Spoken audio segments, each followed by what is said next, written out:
Hello, good morning. ठीक है, today's date is 31 Jan 2024। ठीक है दोस्तों, तो हम शुरू करते हैं। We will discuss the Hindu. ठीक है, तो ठीक है, शुरू करते हैं विदाउट वेस्टिंग टाइम। तो पहले इंपॉर्टेंट आर्टिकल्स कवर करेंगे हम एडिटोरियल। ठीक है, उसके बाद हम कवर करेंगे टेक्स्ट कॉन्टेक्स्ट। ठीक है, उसके बाद साइंस सेक्शंस। ठीक है, उसके बाद जो जनरल न्यूज़ होगी वो कवर करेंगे। ठीक है, तो चलते हैं हम सबसे पहले हम चलते हैं साइंस वाले सेक्शन में जो आर्टिकल है उसको डिस्कस करते हैं। फाइन, ठीक है ठीक है ठीक है। सबसे लास्ट में आता है साइंस सेक्शन, ई न्यूज़पेपर वाली कॉपी में द हिंदू की। ठीक है, तो हम सीधे वहां चलते हैं। ठीक है, तो फाइन। तो आज के साइंस सेक्शन में जो आर्टिकल आया है वो ये है कि एस्ट्रोनॉमर्स ने स्पॉट किया है एक अजीब और गरीब ऑब्जेक्ट जो कि ब्लैक होल मास गैप में फॉल करता है। ठीक है,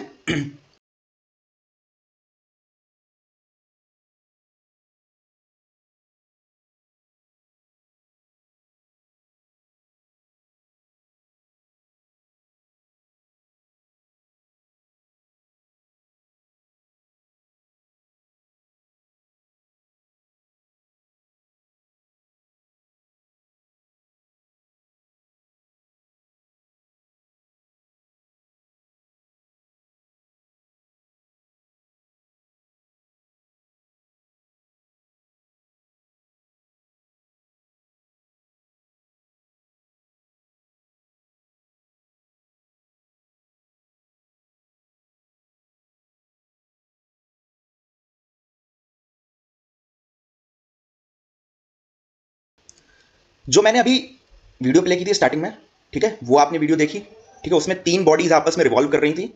उसके बाद एक बॉडी आउट हो जाती है, यहां पे देखिए आप। ठीक है, ये तीन बॉडीज रिवॉल्व कर रही थी। ठीक है, एक बॉडी ये आउट हो जाती है। ठीक है, और लास्ट में ये दो बॉडीज का बाइनरी कॉम्बिनेशन बचता है। फाइन, इसको मैं एक्सप्लेन करूंगा। बस आर्टिकल में जो पूरा टेक्निकल चीज है वो इन्हीं तीन पिक्चर्स में एक्सप्लेन कर दूंगा आपको। ठीक है, यही पूरा प्रोसेस है। ठीक है, तो चलिए शुरू करते हैं। फाइन, तो एक अनयूजुअल ऑब्जेक्ट मिला है। ठीक है, अब ये कहां से मिला है? ये मिला है जो स्पाइरल गैलेक्सी है NGC 1512। ठीक है, जो 30 million light years away located है अर्थ से। और ये किसने लिया है? जेम्स वेब स्पेस टेलीस्कोप ने। ठीक है, जेम्स वेब ने ये पिक्चर ली है और उसके एनालिसिस से हमें पता चला है कि एक अनयूजुअल ऑब्जेक्ट प्रेजेंट है। फाइन, अब इस आर्टिकल को समझने से पहले, ठीक है, उससे पहले हमें समझना होगा कि हाउ स्टार्स आर फॉर्म्ड। ठीक है, ये आर्टिकल बहुत टेक्निकल है। ठीक है, मैंने इसको सिंप्लीफाई किया है आपके लिए। ठीक है, आप बस स्टोरी सुनिए। ठीक है, इसको मत पढ़ना, कोई ज़रूरत नहीं है, बहुत टेक्निकल है, समझ नहीं आएगा ज़रा भी। ठीक है, मैंने जो स्टोरी बनाई है उसको सुनो। ठीक है, वही है आर्टिकल का पूरा समरी। ठीक है, तो पहले स्टार फॉर्मेशन से चलते हैं। स्टार फॉर्मेशन कैसे होता है? एक स्टेलर नेबुला होता है। स्टेलर नेबुला मतलब बहुत सारी हवाओं, ठीक है, गैसेस, डस्ट पार्टिकल्स, इन सब से मिलके जो नेबुला बनता है, मतलब जो इन सब का क्लस्टर होता है ना, इन सबको जब एक जगह इकट्ठा कर लो आप बहुत ही ज़्यादा क्वांटिटी में, ठीक है, जो स्ट्रक्चर बनेगा ना, जो चीज़ बनेगी, जब इन सबको एक ही जगह आप इकट्ठा कर लोगे ना, तो वो जो चीज़ बनेगी उसको कहते हैं स्टेलर नेबुला। ठीक है, अब स्टेलर नेबुला से ही स्टार बनता है। ठीक है, ये क्लियर है। अब स्टेलर नेबुला से या तो हाई मास स्टार बनेगा या एवरेज या लो मास स्टार बनेगा। ठीक है, फाइन। ठीक है, देख लेते हैं। ये है स्टार का लाइफ साइकिल। ठीक है, नेबुला से अगर ऑर्डिनरी स्टार है तो रेड जाइंट बनेगा, फिर उसका डिस्ट्रक्शन होगा, प्लैनेटरी नेबुला बनेगा, फिर वो व्हाइट डॉर्फ बन जाएगा। ठीक है, ये पूरा बर्थ साइकिल है स्टार का। और अगर हैवी स्टार बना, जो मैंने पाथ भी बताया था ना आपको, अगर नेबुला से, सॉरी पाथ ए, अगर नेबुला से हैवी स्टार बना तो उसका लाइफ साइकिल क्या रहेगा? ये massive star red super giant में बदलेगा। ठीक है, उसके बाद एक बहुत बड़ा एक्सप्लोजन होगा, सुपरनोवा। ठीक है, ये एक्सप्लोजन है, ये दिस इज कॉल्ड सुपरनोवा। ठीक है, ये एक्सप्लोजन होगा, एक्सप्लोड करके वो जो स्टार है या तो वो न्यूट्रॉन स्टार बन जाएगा या ब्लैक होल बन जाएगा। ठीक है, फाइन। अब ये यहां से, ठीक है, नेबुला से स्टार, स्टार से रेड जाइंट, रेड जाइंट के बाद के प्रोसेस मैं आपको समझाता हूं। पहले का बहुत टेक्निकल है, जरूरत भी नहीं है हमारे लिए। ठीक है, हम एस्ट्रोनॉमी नहीं पढ़ रहे हैं। फाइन, तो बाद का प्रोसेस क्या है कि जब स्टार के बीच में, आपको पता है कि जो मैटर है वो फ्यूजन होता है उसका। ठीक है, फ्यूजन मतलब दो एटम्स आपस में मिलते हैं, ठीक है, और एनर्जी रिलीज होती है। ठीक है, तो उनके बीच में फ्यूजन होता है, उससे एनर्जी रिलीज हो रही है। ये जो स्टार के अंदर एरोस लगे हैं ना, ये हैं, ये शो कर रहे हैं कि फ्यूजन की वजह से जो एनर्जी निकल रही है स्टार की। ठीक है, ठीक है, और उसके बाद ग्रेविटेशनल जो पुल है वो ये बाहर के एरोस शो कर रहे हैं। ठीक है, फ्यूजन से स्टार की एनर्जी बाहर की तरफ निकल रही है। ठीक है, और जो ग्रेविटी है due to mass in core, वो स्टार को अंदर खींचने की कोशिश कर रही है। ठीक है, पूरे स्टार को। तो जब तक इसमें फ्यूल है तब तक तो ये मैनेज रहता है, ठीक है। बाहर की जो फ्यूजन की एनर्जी है और जो ग्रेविटी है ये एक दूसरे को इक्वलाइज करते रहते हैं, ठीक है। जब फ्यूल खत्म हो जाता है ना तो बाहर की एनर्जी खत्म हो जाती है, जो बाहर की एनर्जी निकलनी होती है स्टार से वो खत्म हो जाती है, और ये ग्रेविटी वाली जो एनर्जी है ना ये डोमिनेंट हो जाती है। तो वो क्या करती है, वो पूरे स्टार को कोलैप्स कर देती है, मतलब पूरा का पूरा स्टार कोलैप्स हो जाता है और एक बड़ा सा एक्सप्लोजन होता है, सुपरनोवा, ठीक है। पता चला आपको एक्सप्लोजन क्यों होता है, क्योंकि फ्यूल खत्म हुआ, ठीक है। फ्यूजन की एनर्जी जो स्टेबलाइज कर रही थी ग्रेविटी की एनर्जी को वो खत्म हुई, ग्रेविटी की एनर्जी बहुत ज्यादा ताकतवर हो गई, ठीक है। उसने पूरे स्टार को एक सेंटर में क्रश कर दिया, ठीक है। ये देखिए सेंटर की तरफ क्रश कर दिया, ठीक है। उससे एक बहुत बड़ा एक्सप्लोजन हुआ और एक्सप्लोजन के बाद रिजल्ट न्यूट्रॉन स्टार बना या व्हाइट डॉर्फ या ब्लैक होल। अच्छा, जब पूरी एनर्जी ने क्रश कर दिया पूरा मैटर इनवर्ड, तो आपको पता है ना व्हाइट डॉर्फ न्यूट्रॉन स्टार में जो डेंसिटी होती है वो बहुत हैवी होती है ना, पूरा, क्योंकि पूरा मैटर क्रस्ड है, ठीक है, बहुत ही मिनिमम स्पेस में, ठीक है। ब्लैक होल में तो बहुत ही ज्यादा, ठीक है, जिसको हम बोलते हैं सिंगुलैरिटी टाइप ऑफ सिचुएशन, ठीक है। लाइफ साइकिल क्लियर है, ठीक है। ब्लैक होल का बर्थ हो गया, न्यूट्रॉन स्टार का बर्थ हो गया व्हाइट डॉर्फ पर, ठीक है, फाइन, क्लियर है, ठीक है। लाइफ साइकिल क्लियर है। अब इसमें क्या है कि न्यूट्रॉन स्टार या ब्लैक होल सुपरनोवा कब बनेगा, दोनों एक साथ नहीं बनेगा ना, तो उसमें एक लिमिट है। वो लिमिट क्या है कि जब सुपरनोवा का जो मास है वो 1.4, ठीक है, 1.4 सोलर मास, ठीक है, से 3 सोलर मास के बीच में होगा। जब सुपरनोवा का, ठीक है, वेट 1.4 से लेके 3 सोलर मास, मतलब जो हमारा सूरज का मास है ना 1.4 उसके टाइम्स और 3 इनके बीच में जब होगा तो वो न्यूट्रॉन स्टार बनेगा। और जब उसका मास 3 से ज्यादा होगा, 3 सूर्य मास, जो सोलर मास है हमारा, 3 सूरज एक साथ मिला लो, अगर उससे ज्यादा सुपरनोवा का मास है तो ब्लैक होल बनेगा। क्लियर है, न्यूट्रॉन स्टार कब बनेगा, ब्लैक होल कब बनेगा, ठीक है। आपको लाइफ साइकिल क्लियर है स्टार का, ठीक है। क्वेश्चन आ सकता है मेंस में, ठीक है। ये डायग्राम बना देना है और कुछ नहीं करना है, फाइन। अच्छा, इसमें यही लिखा है। और अच्छा, ये सुपरनोवा एक्सप्लोजन होता है, लेकिन प्लैनेटरी न्यूबुला जो है ना वो एक्सप्लोजन नहीं होता, ठीक है।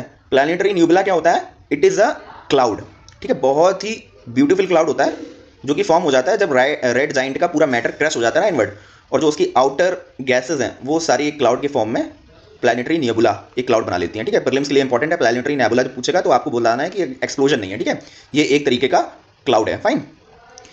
अब यहाँ पे देखिए आर्टिकल में लिखा हुआ था कि come back to article, article में क्या लिखा है कि जो टिपिंग पॉइंट है ना between neutron stars and a black hole, तो वहाँ के जो ऑब्जेक्ट्स हैं, उस बाउंड्री पे जो ऑब्जेक्ट्स हैं उनको अगर हम स्टडी करें ना तो हमें पता चल सकता है कि ये जो अनयूजुअल ऑब्जेक्ट है ना इसकी प्रॉपर्टीज, इसका मतलब बेसिकली इसका नेचर क्या है, मतलब इसका साइज क्या है, ये मतलब कौन सी रेज छोड़ता है, इसकी प्रॉपर्टीज क्या है, ये सब हमें पता चल सकता है, ठीक है, फाइन।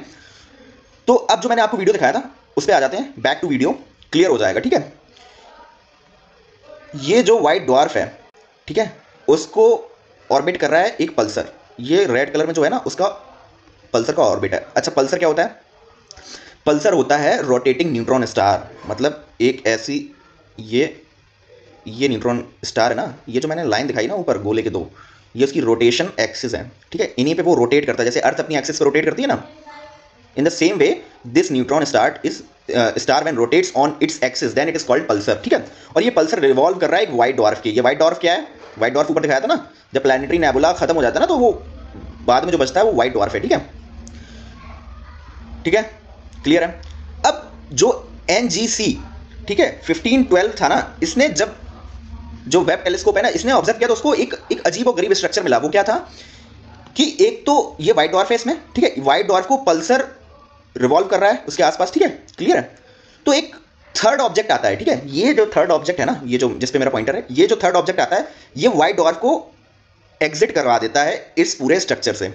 मतलब जो पल्सर ऑर्बिट कर रहा था और रिवॉल्व भी कर रहा था व्हाइट ड्वार्फ के आसपास, इस तीसरे ऑब्जेक्ट के आने की वजह से वो व्हाइट ड्वार्फ को उस ओरिएंटेशन से बाहर निकाल देता है, मतलब उसको बाहर की तरफ फेंक देता है, ठीक है, बाहर की तरफ फेंक देता है वो स्ट्रक्चर, दिस वन, ठीक है। फिर उसके बाद जो स्ट्रक्चर क्रिएट होता है ना वो ये स्ट्रक्चर क्रिएट हो जाता है, ये अपना पल्सर है, ठीक है, ये थर्ड ऑब्जेक्ट है, ठीक है। तो ये आपस में इस ओरिएंटेशन में एक दूसरे के आसपास रिवॉल्व करने लगते हैं, ठीक है। ये जो थर्ड ऑब्जेक्ट है ये वाला पाथ जो छोटा वाला सर्कल दिखा रहा है ये फॉलो करता है, और पल्सर ये वाला पाथ फॉलो करता है। तो ठीक है, इसका प्रोडक्ट क्या बना, ये इनविजिबल जो कंपेनियन है ना ये स्ट्रक्चर बना देता है, ठीक है, ये फुल स्ट्रक्चर जो बना देता है ना, ये जो आपस में दोनों एक दूसरे के साथ ये छोटे और बड़े सर्कल में रिवॉल्व कर रहे हैं ना, ये बड़ा सर्कल ये छोटा सर्कल, ये पूरा जो स्ट्रक्चर बन जाता है ना, इसी को साइंटिस्ट ने स्टडी किया है। तो इसी आर्टिकल में इस स्ट्रक्चर के बारे में ये कहा गया है कि ये जो स्ट्रक्चर है ना, ये जो फॉर्म हुआ है, तो इसको तो ना हम, जब हमने इसका मास स्टडी किया तो हमें पता चला कि इसको या तो आप हैवीएस्ट न्यूट्रॉन स्टार कह दो, ठीक है, इस स्ट्रक्चर को, या लाइटेस्ट ब्लैक होल कह दो। लाइटेस्ट ब्लैक होल होता है 5 सोलर मास और हैवीएस्ट जो न्यूट्रॉन स्टार अभी तक हमें पता है वो है 2.2 सोलर मास का, ठीक है।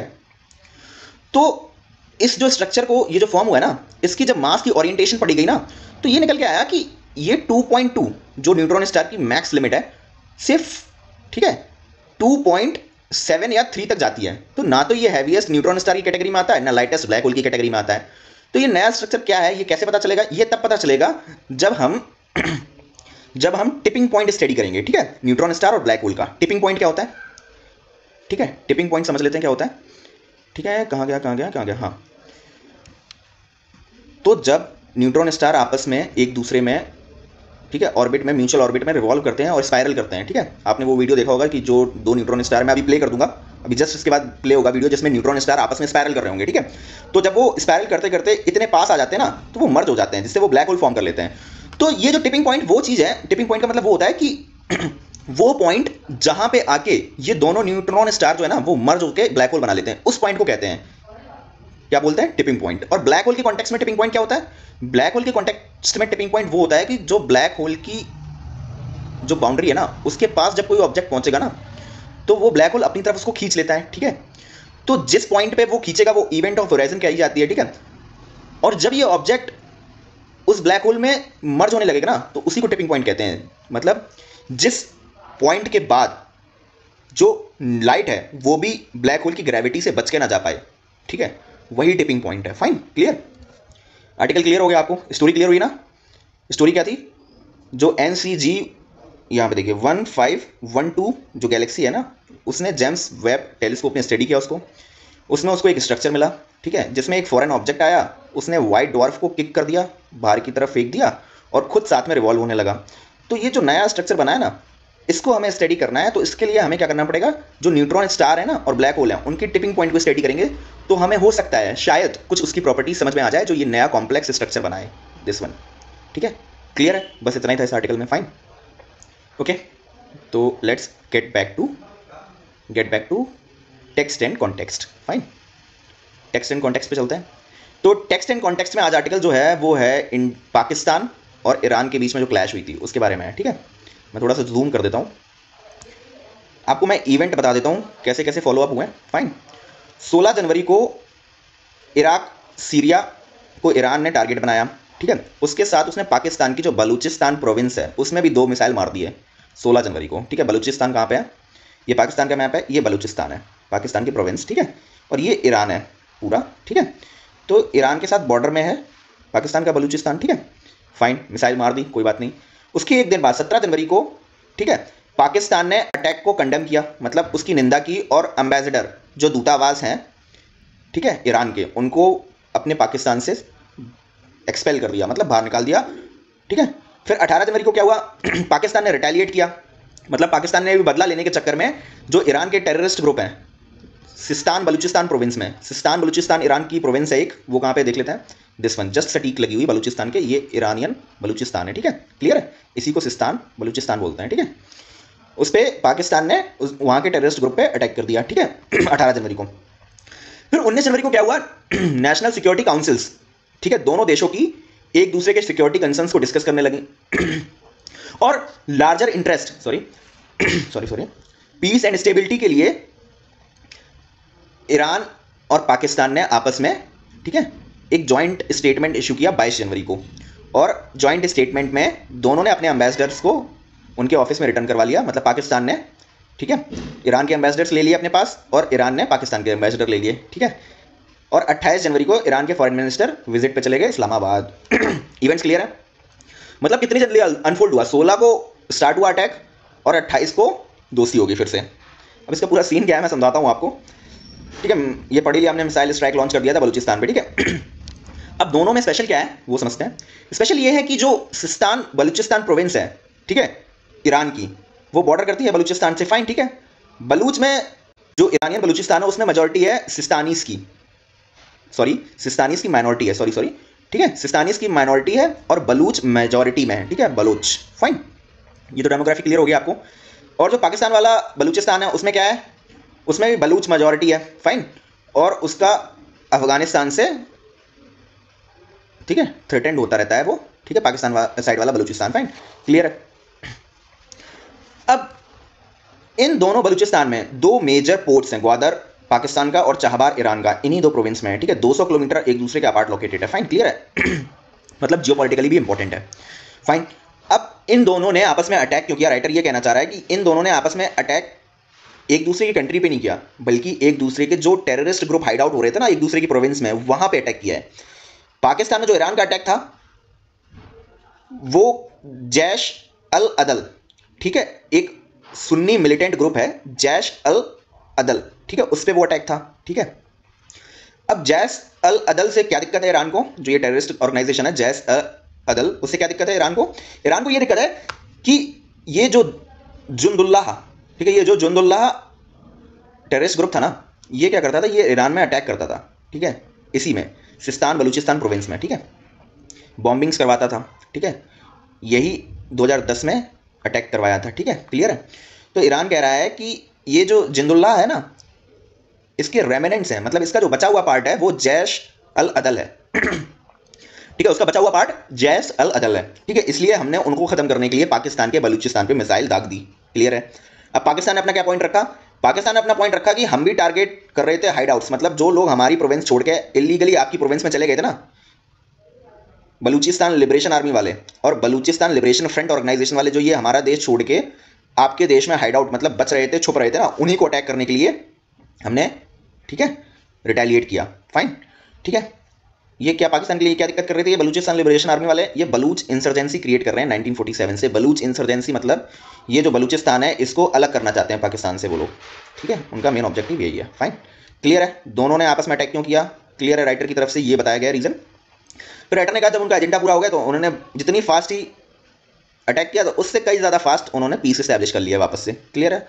बस इतना ही आर्टिकल है ये, ठीक है, स्टोरी क्लियर है आपको, ठीक है। स्टोरी क्या है, ईरान ने पाकिस्तान पे अटैक किया बलूचिस्तान प्रोविंस में, ठीक है, पाकिस्तान ने ईरान पे अटैक किया, ठीक है, ईरानियन बलूचिस्तान में, ठीक है। अटैक के रीजंस क्या बताए गए, पाकिस्तान ने कहा कि हमने बलूचिस्तान जो इंसर्जेंट्स हैं आपके यहाँ जो हाइड आउट कर रहे थे उन पर अटैक किया था, और ईरान ने कहा कि हमने जो जिंदुल्लाह, ठीक है, याद रखना, जिंदुल्लाह जो हमारा ऑर्गेनाइजेशन था ना टेररिस्ट जो ईरान पे अटैक करता था, उसके कुछ पार्ट मतलब उसके कुछ रेमिनेंट्स, मतलब उस ऑर्गेनाइजेशन के कुछ छोटे मोटे संगठन आपके यहाँ हाइड आउट कर रहे थे, उन पर हमने मिसाइल मारी थी, ठीक है। ये रीजंस बताइए, स्टोरी क्लियर है, फाइन। टेक्स्ट एंड कॉन्टेक्स्ट का जो सेकंड आर्टिकल है वो है बिट्रेयल ऑफ वेरी आइडिया महात्मा, ठीक है। ये जो आर्टिकल है ना, ये क्या होते हैं, ये आर्काइव्स होते हैं, मतलब हिंदू ने बहुत पहले जो आर्टिकल निकाला है ना उसकी फॉलोअप होती है। ये आर्टिकल 27 जनवरी 2023 का फॉलोअप है, ठीक है, जो कि मैंने डिस्कस किया हुआ है अपनी 27 जैन वाली करंट अफेयर वीडियो में, फाइन, तो कोई जरूरत नहीं यहाँ पे डिस्कस करने की, फाइन, ठीक है। Text and context complete, let's come back to editorial. बहुत ज़्यादा इंपॉर्टेंट है, एडिटोरियल सुन के जाना बिल्कुल मत छोड़ना, क्योंकि इसमें मैं मणिपुर का जो सीन है ना, मणिपुर क्राइसिस चल रही है इंडिया में, उसको बताने आ रहा हूँ, उसकी हिस्ट्री बताने जा रहा हूँ, उसका रीज़न बताने जा रहा हूँ कॉज का, ठीक है, प्रॉपर तरीके से बहुत अच्छे से एक्सप्लेन करने जा रहा हूँ, ठीक है। तो आर्टिकल क्या है कि आर्टिकल ये बोल रहा है कि एक शुमांग लीला एक्ट, ठीक है, शुमांग लीला एक्ट जो एक ट्रेडिशनल थिएटर फॉर्म है मणिपुर का, याद कर लो, आर्ट एंड कल्चर में पूछ सकता है, ठीक है। शुमांग लीला एक्ट एक थिएटर है मणिपुर का, ठीक है, मणिपुर से रिलेटेड है, ठीक है।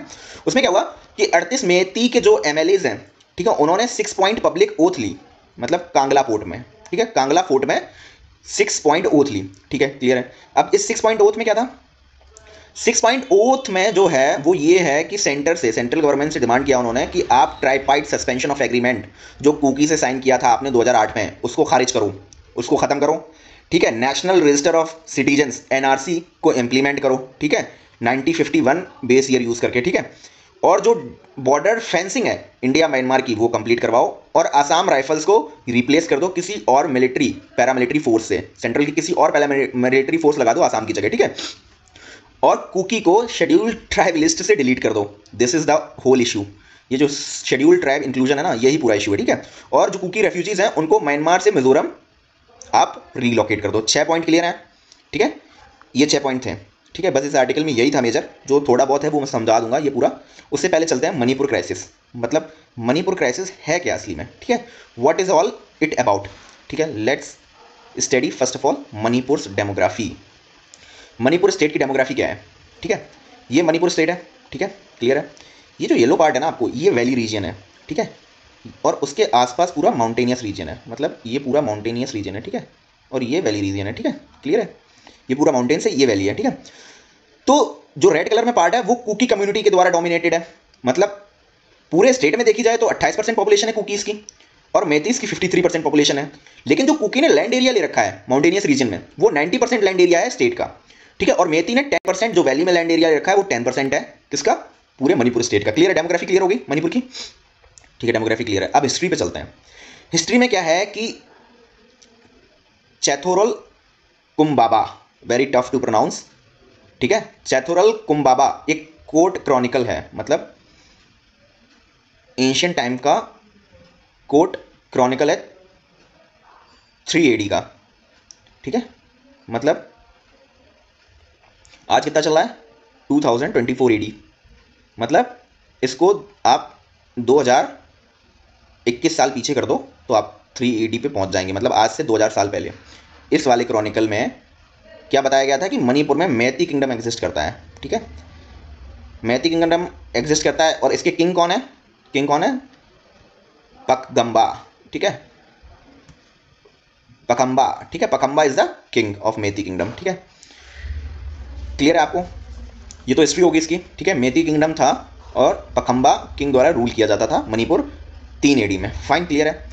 उसके बाद क्या हुआ, 3 AD से मैती किंगडम चला आ रहा था, फाइन, क्लियर है, चल रहा था, ठीक है। उसके बाद क्या हुआ, ब्रिटिशर्स आए, ठीक है, ब्रिटिशर्स ने जब देखा कि म्यांमार के जो बर्मीज लोग हैं वो मणिपुर पे रेड्स किया करते थे, अटैक करते थे, इनको लूट के ले जाते थे, ठीक है, क्लियर है। तो इसको बंद करने के लिए ब्रिटिशर्स ने क्या किया, ब्रिटिशर्स ने किया कुकीज़ को वो ब्रॉड, मतलब कुकीज़ को वो म्यांमार से लेके मणिपुर में स्टैब्लिश करने लगे। मतलब जो कुकीज़ कम्युनिटीज़ थी ना म्यांमार की, बैक इन द 1700, जो 17 to 1800 उसके बीच में जो कुकीज़ कम्युनिटी थी म्यांमार की, उसको लाके मणिपुर में सेटल करवाने लगे ब्रिटिशर्स। क्यों करवा रहे थे, उनको ये लग रहा था कि जो बर्मीज आते हैं ना अटैक करने मणिपुर पे, रेड करने, उसके लिए ये बफर हो जाएंगे कुकीज़ कम्युनिटी, जो कि म्यांमार की ही कम्युनिटी है, तो ये बफर एक्ट करेंगे तो हो सकता है कि जो अटैक्स हैं वो बंद हो जाएं, ठीक है, टू डिफेंड अगेंस्ट बर्मा, ठीक है। कुकी चिन ट्राइबल्स, इनको कुकी चिन ट्राइबल्स थे जिनको सेटल किया गया था मणिपुर में, ये म्यांमार के बेसिकली, ठीक है, ट्राइबल्स थे, क्लियर है, इनको सेटल किया, ठीक है। तो अब मणिपुर में कितने कम्युनिटीज़ हो गई, मणिपुर में कम्युनिटीज़ हो गई, एक तो हो गई अपनी मेती, जिसका मेती किंगडम इस्टेब्लिश था, जिसका हमें कोर्ट के क्रॉनिकल में, ठीक है, क्या मिलता है, एविडेंस मिलता है, क्लियर है। फिर उसके बाद क्या हुआ, सेटल तो कर दिया कुकीज़ को, बट फिर भी 1819 और 1826 में बर्मा ने ऑक्यूपाई कर लिया था मणिपुर को, मतलब म्यांमार ने मणिपुर को ऑक्यूपाई किया इतने साल तक। फिर 1826 में इंडो बर्मीज वॉर हुआ, मतलब ब्रिटिशर्स ने बर्मा से वॉर करके मणिपुर को वापस से छुड़वा लिया, क्लियर है, और ब्रिटिश के प्रोटेक्टरेट में ले लिया मणिपुर को, क्लियर है। उसके बाद क्या हुआ, वो 1826 के बाद इंडो बर्मीज वॉर के बाद ब्रिटिश प्रोटेक्टरेट में रहा, ठीक है, अप टू 1947, जब तक हमको इंडिपेंडेंस नहीं मिला तब तक वो वहां रहा, ठीक है। इंडिपेंडेंस के बाद क्या हुआ कि ये जो मणिपुर है ना, इंडिपेंडेंस के बाद ये मणिपुर क्या हुआ, नागा इंसर्जेंसी का शिकार हो गया, ठीक है। नागा इंसर्जेंसी मतलब जो नागा ट्राइब थी ना मणिपुर में जो नागा ट्राइब है ना, उसने क्या किया, दे स्टार्टेड टू आस्क कि हमें एक नई कंट्री बनानी है, हमें इंडिया से अलग होना है, ठीक है। आपको पता है 1947 में स्टोरी ऐसे फॉलो हो रही है, फॉलो करना। 1947 में 3 कम्युनिटीज थी मणिपुर में, ठीक है, एक मेती जिनका एंशियंट टाइम से किंगडम चला रहा है, एक नागास जो ट्राइबल्स थे जो मणिपुर के हिल रीजन्स में सेटल्ड थे, ठीक है, और जो मेती किंगडम वाले थे वो यहाँ सेटल थे वैली रीजन में, ठीक है, एंशियंट टाइम से, और कुकीज जो म्यांमार से लाके सेटल किए थे ब्रिटिशर्स ने, क्लियर है, कुकी ट्राइबल्स, फाइन। तो इंडिपेंडेंस के टाइम में ये 3 कम्युनिटीज हैं मणिपुर में, क्लियर है। अब उन 3 कम्युनिटीज में से जो नागा कम्युनिटी है, नागा कम्युनिटी बहुत जगह फैली हुई है, मणिपुर में भी है, नागालैंड में भी है, तो इन्होंने क्या स्टार्ट किया, इन्होंने भारत की सरकार से कहा कि हमें नया कंट्री बनाना है, नागालिम, ठीक है, इन्होंने हथियार उठा लिया और नागालैंड की मांग शुरू कर दी, क्लियर है। इसके देखते ही मैती जो कम्युनिटी थी, मैती जो कम्युनिटी थी, जो वैली रीजन में रह रही है ना, जिनका किंगडम था एंशिएंट टाइम पे, इन्होंने भी हथियार उठा लिए। इन्होंने क्या कहा कि हमें अपना जो मैती किंगडम था उसकी ग्लोरी को वापस लाना है और हमारे कल्चर जो था ना उसको रिवाइव करवाना है, क्लियर है। इसके देखते ही कुकी कम्युनिटी ने भी हथियार उठा लिए। इन्होंने क्या कहा कि हमें कुकी स्टेट बनाना है, मतलब कुकी स्टेट दूसरा स्टेट म्यांमार के, सॉरी, कुकी स्टेट मतलब है कि हमें नई कंट्री नहीं चाहिए, हमें इंडिया में ही दूसरा स्टेट बना के दे दो, Kuki state. Just like any other state, जैसे उत्तर प्रदेश, महाराष्ट्र, ठीक है, मध्य प्रदेश है, वैसे ही एक म्यांमार, सॉरी मणिपुर और एक कुकी स्टेट हो जाएगा। एक मणिपुर अपना अलग हो जाएगा, एक कुकी अपना अलग हो जाएगा। कुकी वालों की ये मांग थी, ठीक है। तीनों की मांग क्लियर हो गई आपने, ठीक है। तीनों लोगों ने इन्हीं मांगों को पूरा करने के लिए अपना हथियार उठा लिया। फाइन। आपको पता है कि नागालैंड वाला जो इशू था उसको सेंट्रल गवर्नमेंट ने कंट्रोल कर लिया, ठीक है। वो एक एग्रीमेंट हुआ था, हालांकि इस आर्टिकल के पर्सपेक्टिव से इंपॉर्टेंट नहीं है, इसलिए मैं डिस्कस नहीं करूंगा वो एग्रीमेंट, ठीक है। लेकिन जो मैती और कुकी कम्युनिटी के बीच में ना, ये 1993 में वायलेंस बहुत बढ़ गई। ऐसा नहीं है ये कम्युनिटी सिर्फ स्टेट से ही फाइट कर रही थी, ये आपस में भी दुश्मनी थी इन लोगों की, ठीक है। आपस में मैती कुकी की दुश्मनी थी कि कुकी को बाहर से लाके यहाँ बसाया है आप लोगों ने, और उनको एसटी मतलब शेड्यूल्ड ट्राइब का स्टेटस भी दे रखा है। और कुकी वाले मैती वालों से क्या कह रहे थे कि आप यहाँ पे किंगडम बनाए हुए बैठे थे एंशिएंट टाइम से, पॉलिटिकल पावर थी आपके पास इतने सालों तक, आप ज्यादा डेवलप्ड है हमसे, तो उनका ये रीजन है, ठीक है। तो तीनों के बीच में टेंशन हैं आपस में भी, ठीक है, क्लियर है। तो 1993 में ये टेंशन बहुत ज्यादा बढ़ गई, ठीक है। तो अब ये टेंशन बहुत ज्यादा बढ़ गई, क्लियर है। तो ये इंसर्जेंसी चली रही थी, ठीक है। अभी जो पास्ट में, जो लास्ट ईयर में ये इंसर्जेंसी बढ़ के एकदम निखर के बाहर क्यों आई, ये आई शेड्यूल्ड ट्राइब जो स्टेटस मिलता है ना कम्युनिटीज को, उसकी वजह से आई है, क्लियर है। उसकी वजह से क्या आई है, ठीक है, उसकी वजह से क्यों आई है। जो मेती हैं उनको शेड्यूल्ड ट्राइब का स्टेटस नहीं मिला हुआ है, क्लियर है। मेतीस को शेड्यूल्ड ट्राइब का स्टेटस नहीं मिला हुआ है, ठीक है। और कुकीज को शेड्यूल्ड ट्राइब का स्टेटस मिला हुआ है, ठीक है। तो मेतीस वाले क्या कह रहे हैं कि हमें भी शेड्यूल्ड ट्राइब का स्टेटस दो, ठीक है। मेती वाले वांट्स शेड्यूल्ड ट्राइब स्टेटस, लेकिन कुकी वाले कह रहे हैं कि वी, ठीक है, मेती वाले शेड्यूल्ड ट्राइब का स्टेटस मांग रहे हैं, कुकी वाले कह रहे हैं कि मेती के जो शेड्यूल्ड ट्राइब स्टेटस है ना उसकी कोई जरूरत नहीं है, क्योंकि मेती का तो किंगडम पहले से रहा एंशिएंट टाइम से, उनके पास पॉलिटिकल पावर भी रही है, तो इनको आप शेड्यूल्ड ट्राइब स्टेटस मत दो, ठीक है। इसी की वजह से ये क्लैशेस चल रही हैं। क्लैशेस क्लियर हो गई आपको, शेड्यूल्ड ट्राइब की वजह से क्लैशेस चल रही हैं, क्लियर है। हिस्ट्री क्लियर है आपको, ठीक है। आपको क्लियर हुआ कि ये जो अभी कॉन्फ्लिक्ट है वो क्यों चल रहा है, ठीक है। अब मैंने आपको समझाया था कि जो मेतीस के एमएलएज हैं उन्होंने 6 पॉइंट एजेंडा सेंट्रल गवर्नमेंट के साथ रखा, उसमें 6 पॉइंट्स भी मैंने आपको बताए थे। उसमें एक था सस्पेंशन ऑफ एग्रीमेंट, जो कि कुकी कम्युनिटी से साइन किया था 2008 में सेंट्रल गवर्नमेंट ने। अच्छा, ये एग्रीमेंट क्या था ये भी देख लेते हैं। सस्पेंशन ऑफ ऑपरेशन जो पैक्ट था ना कुकी के साथ जो साइन हुआ था 2008 में, वो एक सीज फायर एग्रीमेंट है। इसके बीच में इंडिया गवर्नमेंट और जो कुकीज के जो इंसर्जेंट या मिलिटेंट ग्रुप हैं, देखो मणिपुर स्टेट में कुकी के अपने मिलिटेंट ग्रुप हैं, मेती के अपने हैं और नागास के अपने हैं, ठीक है। तीनों कम्युनिटी के तीनों मिलिटेंट ग्रुप हैं और आपस में भी लड़ते हैं और स्टेट मतलब सेंटर से भी लड़ते हैं, फाइन। तो जो सस्पेंशन ऑफ ऑपरेशन पैक्ट है ना, ये कुकीज के मिलिटेंट के साथ एक सीज फायर एग्रीमेंट था, ठीक है। तो जो 2008 में हुआ था, उसमें कुकी मिलिटेंट्स ने कहा था कि हम वायलेंट एक्टिविटीज सेंट्रल गवर्नमेंट की फोर्सेस पे बंद कर देंगे, और इंडियन गवर्नमेंट ने इन टर्न कहा था कि हम अपने ऑपरेशंस कुकी ग्रुप्स के खिलाफ बंद कर देंगे जो मिलिट्री हमारे ऑपरेशंस करती है, क्लियर है। तो 6 पॉइंट एजेंडा जो ओथ ली गई थी उसमें ये कहा था कि आप ये सीज फायर वाला एग्रीमेंट कुकी के साथ खत्म कर दो, ठीक है। तो अब बस इतना ही है, ठीक है। अब ये जो, ठीक है, ये जो लेजिस्लेटर्स हैं ये अपना डेमोक्रेटिक प्रिंसिपल छोड़ के एक मिलिटेंट ग्रुप आरामबाई तेंगोल, ठीक है, ये मेती का मिलिटेंट ग्रुप है, इसके कहने पे सारे कांगला फोर्ट में जाके, ठीक है, ओथ लेके आ गए, ठीक है, which is a militant group and they took the oath. उन्होंने अपने डेमोक्रेटिक प्रिंसिपल्स जो डेमोक्रेटिक ओथ ली थी उससे उन्होंने कॉम्प्रोमाइज कर लिया। अच्छा, तो मेती का जो रिलीजन है उसको सनामाई कहते हैं, ठीक है। आर्ट एंड कल्चर के लिए इंपॉर्टेंट बन जाता है। सनामाई इज द रिलीजन ऑफ मेती, ठीक है। मेती कम्युनिटीज के रिलीजन को सनामाई कहते हैं, क्लियर है। बस बाकी इस आर्टिकल में कुछ नहीं है, मैंने स्टोरी आपको क्लियर कर दी, फाइन, ठीक है, ठीक है। तो सेकंड आर्टिकल पे चलते हैं। इकोनॉमिक ग्लोइंग 10 ईयर्स, ये इंटरम बजट आएगा तब डिस्कस करेंगे। राइट डाउन इन कमेंट्स कितने लोग चाहते हैं कि मैं कल इंटरम बजट को डिस्कस करूँ आपके साथ, कल आएगा ना 1 को, ठीक है, ठीक है। दूसरा आर्टिकल क्या है, ये भी कोई इंपॉर्टेंट नहीं है वाला कॉलम। दूसरा जो आर्टिकल है वो ये है कि जो इंटरनल फीमेल माइग्रेशन है ना, उससे वुमेन्स की जो वर्किंग कैपेसिटी है या जो उनका एम्प्लॉयमेंट है उस पर कैसे इन्फ्लुएंस पड़ता है, ठीक है। तो ये राइटर कोई ऐसे वेल नोन नहीं है, फिर भी थोड़ा इंपॉर्टेंट लगा आर्टिकल, तो मैं डिस्कस कर देता हूँ। जो पीरियोडिक लेबर फोर्स सर्वे है ना, जो डाटा कलेक्ट करता है एम्प्लॉयमेंट और अनएम्प्लॉयमेंट पे, उसने इंडिकेट किया है कि जो इंटरनल माइग्रेशन है, ठीक है, वो 27% हो रहा है, ठीक है। 2020 से 21 के बीच में 27% हुआ है। इंटरनल माइग्रेशन मतलब क्या होता है कि इंडिया के लोग इंडिया में ही माइग्रेट कर रहे हैं। मतलब फॉर एग्जांपल यूपी का इंसान महाराष्ट्र चला जाए, दिल्ली चला जाए, तो इसको इंटरनल माइग्रेशन कहेंगे, और अगर यूपी का इंसान कनाडा चला जाए तो उसको एक्सटर्नल बोलेंगे, ठीक है, क्लियर है। तो ये जो, अच्छा, इन्होंने कहा है कि ये जो नेशनल सर्वेस है वो इनएक्यूरेट है, ठीक है, इसको पढ़ने की कोई जरूरत नहीं है, इनएक्यूरेट बता रहे हैं, क्या फायदा है यार, we can't criticise governments surveys, ठीक है, उनके सर्वे को क्रिटिसाइज नहीं कर सकते, फाइन। तो जो पीरियोडिक लेबर फोर्स जो सर्वे है, सॉरी, उसने प्रोवाइड किया इंटरनल माइग्रेशन पे डाटा, और उसने कहा कि जो मेजर रीजन ऑफ माइग्रेशन है वो वुमेन की मैरिज है। 81% जो वुमेन माइग्रेट करती हैं वो शादी की वजह से करती हैं, ठीक है। उसके बाद फैमिली मेंबर माइग्रेशन है 10%, उसके बाद जॉब्स की वजह से 2.42 माइग्रेट करती हैं, और एजुकेशन की वजह से 0.48% माइग्रेट करती हैं, ठीक है। तो इन्होंने जो इनएक्यूरेट पिक्चर बताई वो इस कॉन्टेक्स्ट में बताई कि जो ये सर्वे है ना, ये सेकेंडरी रीजन्स को कवर ही नहीं करता, लाइक जो क्लाइमेट की चेंज की वजह से या जो फूड इनसिक्योरिटी की वजह से लोग माइग्रेट करते हैं उसको कवर नहीं करता है, ठीक है, इसलिए इनएक्यूरेट बताया है, क्लियर है। अब इन्होंने बताया कि ये जो इंटरनल माइग्रेशन है उससे ह्यूमन एंड सोशल कैपिटल पे क्या इंपैक्ट पड़ रहा है। सोशल कैपिटल का मतलब क्या होता है कि आपका जो सामाजिक व्यवहार है ना वो कितना है। जैसे हमारे यहाँ बोला जाता है ना कि एक्स आदमी का बहुत ज्यादा व्यवहार है समाज में, मतलब उसकी बहुत ज्यादा लोगों के साथ जान पहचान है, क्लियर है।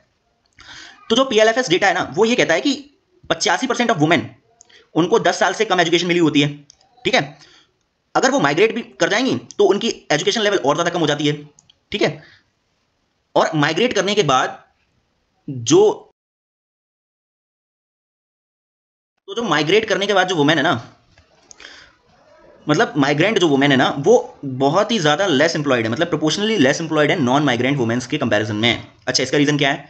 क्योंकि वो जब एक जगह से दूसरी जगह माइग्रेट करती है ना तो वो सोशल कैपिटल, मतलब उनका जो लोगों के साथ व्यवहार है, जान पहचान है, वो खत्म हो जाती है। क्योंकि आपने एक अपने एरिया से जहाँ 20 साल रहे वहाँ से आपने माइग्रेट किया एक नई जगह पे, तो नई जगह पे लोगों से आपकी जान पहचान कम होगी ना, वो भी कम हो जाती है, सोशल नेटवर्क्स कम हो जाते हैं, ठीक है, जो कि उनके जॉब मिलने के चांसेस में बहुत ज़्यादा इम्पैक्ट करते हैं, फाइन, क्लियर है। फिर उन्होंने बताया कि येल यूनिवर्सिटी में एक स्टडी हुई है, कोविड-19 के बाद जो 55% ऑफ वुमेन है वो अपने एम्प्लॉयमेंट की प्लेस पे वापस गई नहीं बिल्कुल भी, ठीक है, क्लियर है। और जो पॉलिसीज़ हैं वन नेशन वन कार्ड, ई श्रम वगैरह वगैरह, ये सारे मेल माइग्रेंट पे फोकस्ड हैं, तो गवर्नमेंट को फीमेल माइग्रेंट्स जो हैं उन पर भी ध्यान देना चाहिए, क्लियर है। ये वाला आर्टिकल क्लियर, इंपॉर्टेंट नहीं था इतना, that's why I discussed it in a very liberal way, clear. अच्छा, ये ओपिनियन, लेट्स सी ओपिनियन में क्या है कि श्रीलंका के बारे में बताया है इन्होंने, श्रीलंका की पॉलिटिक्स बताई है, ठीक है, श्रीलंका की इकोनॉमी बताई है जो IMF से लोन मांग रहा है वो, ठीक है। उसके बाद आउटलुक बताया है 2024-25 में कैसे इकोनॉमी बढ़ेगी, कोई ज़रूरत नहीं है, क्लियर है, इट्स ऑल अबाउट श्रीलंका, ठीक है। उसके बाद ये डाटा देख लेते हैं हम, most teen use social media, कोई ज़रूरत नहीं है, but lack skills to protect themselves, ठीक है, क्लियर है। साइंस सेक्शन देख लिया, टेक्स्ट एंड कॉन्टेक्स्ट देख लिया हमने, और एडिटोरियल देख लिया। अब हम आ जाते हैं on the front page of the Hindu, clear है। जो फ्रंट पेज है द हिंदू का, उसमें CM झारखंड के बारे में न्यूज़ है, कोई ज़रूरत नहीं है एक्चुअली, जो बाकी की न्यूज़ हैं वो इतनी इंपॉर्टेंट नहीं है, that's why I am cutting all them, ठीक है। स्टेट्स में क्या है, मद्रास कोई ज़रूरत नहीं है, ममता बनर्जी कोई ज़रूरत नहीं है, गैंगस्टर कोई ज़रूरत नहीं है, ठीक है, all are less important. Indian bloc opposition bloc है, 2024 में लोकसभा इलेक्शन लड़ेगा, कोई ज़रूरत नहीं है। केजरीवाल कोई ज़रूरत नहीं है, ठीक है, कोई ज़रूरत नहीं है। दिस ऑल्सो बाकी की न्यूज़ लेस इंपॉर्टेंट है। अच्छा, दिस वन इज इंपॉर्टेंट, एक जो कैनाल है जिसको राजस्थान में बनाना है, उस कैनाल का नाम क्या है, ईस्टर्न राजस्थान कैनाल प्रोजेक्ट, ठीक है। उस पर एक MOU साइन हुआ है, मेमोरेंडम ऑफ अंडरस्टैंडिंग, किसके बीच में, सेंट्रल गवर्नमेंट, केंद्र सरकार, मध्य प्रदेश सरकार और राजस्थान सरकार, इन तीनों लोगों के बीच में मेमोरेंडम ऑफ अंडरस्टैंडिंग जो है वो साइन हुआ है। अब ये ईस्टर्न जो राजस्थान कैनाल प्रोजेक्ट है ये क्या है, इसको देख लेते हैं, ठीक है। ये जो सदर्न राजस्थान की रिवर्स हैं, मेनली जो चंबल और उसकी ट्रिब्यूटरीज, पार्वती, काला सिंधी, कुनू, ठीक है, वो सदर्न ईस्टर्न डिस्ट्रिक्ट्स में, स्टेट के सदर्न ईस्टर्न डिस्ट्रिक्ट्स में, ये स्टेट है राजस्थान, ठीक है, सदर्न ईस्टर्न डिस्ट्रिक्ट्स जो हुए उसके, वो हुए दीज ऑल डिस्ट्रिक्ट्स, साउथ में प्लस ईस्ट में। ये जो सदर्न ईस्टर्न डिस्ट्रिक्ट है ना, ये चंबल फ्लो कर रही है, fine, this Chambal is going, fine, इसकी ट्रिब्यूटरीज हैं ये, तो यहां से एक कैनाल जाएगी जो कि राजस्थान के सदर्न ईस्टर्न स्टेट्स में पानी देगी, ठीक है, उसी को हमने कह दिया eastern Rajasthan canal project, fine, clear है। कौन कौन से डिस्ट्रिक्ट कवर करेगी, कोटा, सवाई, ठीक है, माधोपुर, ठीक है, अजमेर, ठीक है, ये सारे स्टेट्स को वो कवर करेगी, क्लियर है, ठीक है। उसके बाद एक और जो मेजर कैनाल फ्लो करती है राजस्थान में वो है Indira Gandhi canal, this one you have seen it ना, इंदिरा गांधी, मैं जूम कर देता हूं, ये इंदिरा गांधी कैनाल पंजाब से फ्लो करते हुए राजस्थान में फ्लो करती है, ठीक है। This provides major water for agriculture in Rajasthan, ठीक है, ठीक है। नेक्स्ट चलते हैं स्टेट्स, ठीक है, SC ने कहा है। अच्छा, इसमें जो मेजर था वो मैं ये बता दूं कि जो सुप्रीम कोर्ट है उसने बैन किया था कि जो हाईवे है, ठीक है, उनके दोनों साइड पे आप 500 मीटर की दूरी पे लिकर शॉप या लिकर नहीं बेच सकते, ठीक है। फिर उसने क्लैरिफाई कर दिया था बाद में कि 500 मीटर में नहीं भेज सकते, लेकिन जो उसके आसपास जो म्यूनसिपैलिटीज़ हैं, मतलब म्यूनसिपल एरियाज हैं, मतलब नगर पंचायत है, नगर पालिका वाला रीजन है, उन सब जगह ठीक है बैन नहीं है ये लिकर की सेल। ठीक है, फिर जैकलीन कॉनमैन, ठीक है, Idukki gang rapes very brutal but not needed, sorry, ठीक है, कोई ज़रूरत नहीं है। मद्रास हाई कोर्ट कोई ज़रूरत नहीं है। कुमार स्वामी, ठीक है, एडिटोरियल हमने डिस्कस कर ही लिया है। ठीक है, टेक्स्ट एंड कॉन्टेक्स्ट डिस्कस हो गया है, क्लियर है। ठीक है, अच्छा ये न्यूज़ थोड़ा इंपॉर्टेंट बन जाता है, जो हमारे 3 CRPF जवान है ना, वो शहीद हो गए बस्तर में मायोस्ट अटैक। इसको बेसिकली आप नक्सलिज्म भी कह दो तो भी कोई दिक्कत नहीं है। ठीक है, it's a Naxal attack in Bastar, जिसमें 3 CRPF के जवान शहीद हुए और 15 इंजर्ड हो गए। ठीक है, बस इतना इंपॉर्टेंट था। ठीक है, बाकी कुछ इंपॉर्टेंट नहीं है। मैं इस न्यूज़ को इसलिए कवर किया मैंने क्योंकि आपने देखा था ना अभी कुछ महीने पहले, शायद 6-7 महीने पहले, हमारे होम मिनिस्टर अमित शाह जी ने बोला था कि हमने नक्सलिज्म्स को जो है ना वो किसी के साथ हमने दोस्ती कर ली है। ठीक है, कुछ 90-95% तक हमने ख़त्म कर दिया इंडिया से। ऐसा नहीं है, अटैक्स होते रहते हैं। ठीक है, इट्स नॉट अभी भी ख़त्म नहीं हुआ है नक्सलिज्म, फाइन। तो जो हमारे लिए इंपॉर्टेंट है वो देख लेते हैं, ये नक्सलिज्म इंडिया में कहाँ तक स्प्रेड है। ठीक है, इसकी रीच कितनी है, मतलब इंडिया का कितना एरिया नक्सलिज्म के ठीक है प्रभाव में है, क्लियर है। तो ये मैप है, मैं थोड़ा जूम कर देता हूँ। ये जो होम मिनिस्ट्री की रिपोर्ट है ना, होम मिनिस्ट्री की रिपोर्ट है, वो ये बताती है कि छत्तीसगढ़, झारखंड, उड़ीसा एंड बिहार, ठीक है, ये छत्तीसगढ़, ठीक है, झारखंड, ठीक है, बिहार और Orissa, these are severely affected, मतलब इन पे बहुत ज़्यादा ही प्रभाव है नक्सलिज्म का, क्लियर है। उसके बाद वेस्ट बंगाल, महाराष्ट्र, आंध्र प्रदेश और तेलंगाना, ये महाराष्ट्र, ठीक है, वेस्ट बंगाल और तेलंगाना, ठीक है, और आंध्र प्रदेश, ठीक है, ये लेस सीवियरली, मतलब थोड़े कम इनके कंपैरिजन में, छत्तीसगढ़, उड़ीसा और झारखंड और बिहार के कंपैरिजन में ये थोड़े कम इफेक्टिव है नक्सलिज्म में। और जो बाद में, उसके बाद जो मध्य प्रदेश, उत्तर प्रदेश, ठीक है, ये बहुत कम इफेक्टिव है नक्सलिज्म की वजह से। ठीक है, तो कौन कौन से स्टेट इफेक्टिव है? उत्तर प्रदेश, मध्य प्रदेश, महाराष्ट्र, ठीक है, तेलंगाना, आंध्र प्रदेश, उड़ीसा, छत्तीसगढ़, झारखंड, बिहार, वेस्ट बंगाल, ठीक है, इतने सारे स्टेट्स अफेक्टेड हैं, क्लियर है। सीवियर कहाँ पे है? जो डार्कर रेड कलर है वो सीवियर है, जो लाइट ऑरेंज है वो पार्शली सीवियर है, और जो येलो है लीस्ट सीवियर है। ठीक है, 26 डिस्ट्रिक्ट्स जो 7 स्टेट में कवर है उनमें है। ठीक है, आंध्र के कौन से डिस्ट्रिक्ट्स में? विशाखापट्टनम, खमाम, ठीक है, उड़ीसा के कौन से डिस्ट्रिक्ट्स हैं? ये कोरापत, मलकानगिरी, ठीक है, क्लियर है। और जो अटैक हुआ है ना वो बस्तर में हुआ है, छत्तीसगढ़ के डिस्ट्रिक्ट बस्तर में। छत्तीसगढ़ के कौन से डिस्ट्रिक्ट आते हैं? बस्तर, बीजापुर, दंतेवाड़ा, नारायणपुर, ठीक है, एक्सेट्रा, ये आप देख लेना। ठीक है, सारे डिस्ट्रिक्ट्स हैं, मैं PDF अपलोड कर दूंगा टेलीग्राम चैनल पे, लिंक आपको चैनल की बायो में मिल जाएगा, क्लियर है। सेंट्रल रिजर्व पुलिस फोर्स की 83 बटालियंस, BSF की 15 बटालियंस, इंडो तिब्बतन बॉर्डर की 5 बटालियन और सशस्त्र सीमा बल की 5 बटालियन इन 7 स्टेट्स में डिप्लॉयड है, सॉरी, ठीक है, मतलब कि टोटल 1,64,000 हमारे सोल्जर्स डिप्लॉयड हैं। ठीक है, कितने लोगों को न्यूट्रलाइज करने के लिए? 10 से 15,000 आर्म्ड नक्सल्स को न्यूट्रलाइज करने के लिए। आप देख सकते हैं यार, 1,64,000 डिप्लॉय करना पड़ रहा है 15,000 नक्सल्स के लिए। ठीक है, it's a huge opportunity cost, clear है। ठीक है, आर्टिकल क्लियर हो गया, ये इसमें इतना ही था, बाकी ये कोई ज़रूरत नहीं है। अच्छा, एक नेवी का जो INS सुमित्रा है उसने पाकिस्तान के नेशनल्स को रेस्क्यू किया है सोमालिया के पायरेट से। ठीक है, क्लियर है, और कोई ज़रूरत नहीं है, यहाँ पे भी कोई ज़रूरत नहीं है। अच्छा, ये थोड़ा इंटरेस्टिंग है और पसंद भी आएगा आपको। जो लद्दाख के ग्रेजर्स है ना, लद्दाख में एक रीजन है, रीजन इंपॉर्टेंट नहीं है, थोड़ा इंटरेस्टिंग है, स्टोरी इसलिए बता देता हूँ।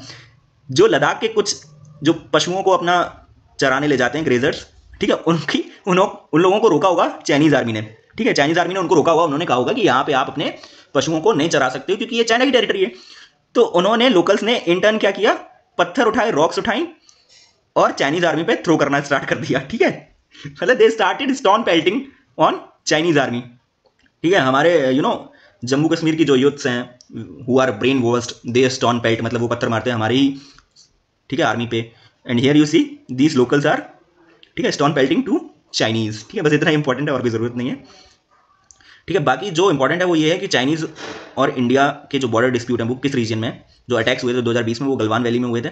ये LAC रन हो रही है, ठीक है, क्लियर है, ये LAC है। ठीक है, पैंगोंग लेक में हुआ था, हॉट स्प्रिंग में हुआ था और गलवान वैली में हुआ था। ठीक है, JDU की अलायंस कोई ज़रूरत नहीं है, नीतीश कोई ज़रूरत नहीं है, कोई ज़रूरत नहीं है, क्लियर है।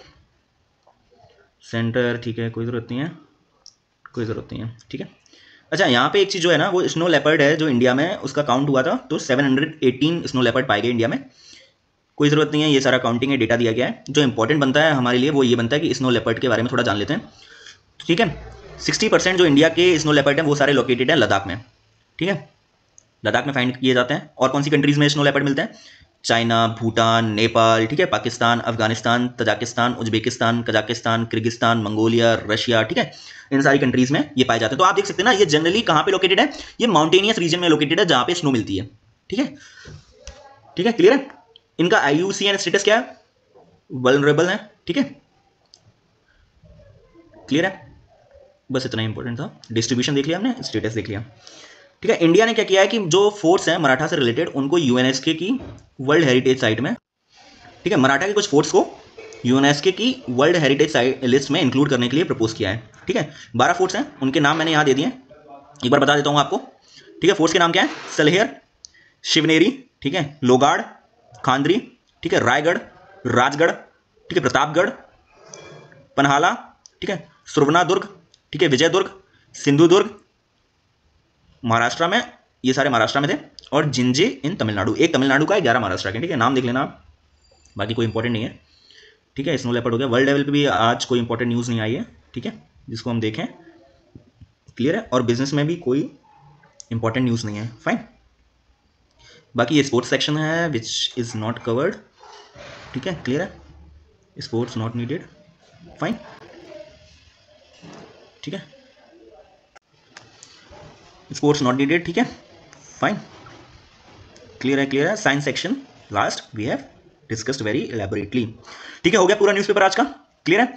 अच्छा प्लीज़ यार इसको सब्सक्राइब करें, ठीक है, और शेयर करें। न्यूज़पेपर को जितना आप शेयर कर पाएंगे उतना ही फायदेमंद है। आपको रीज़न बता देता हूँ मैं, दिस होल वीडियो ना, this whole research, this whole discussions, ये पूरा का पूरा कम से कम नहीं तो 5 से 6 घंटे लेता है, ठीक है।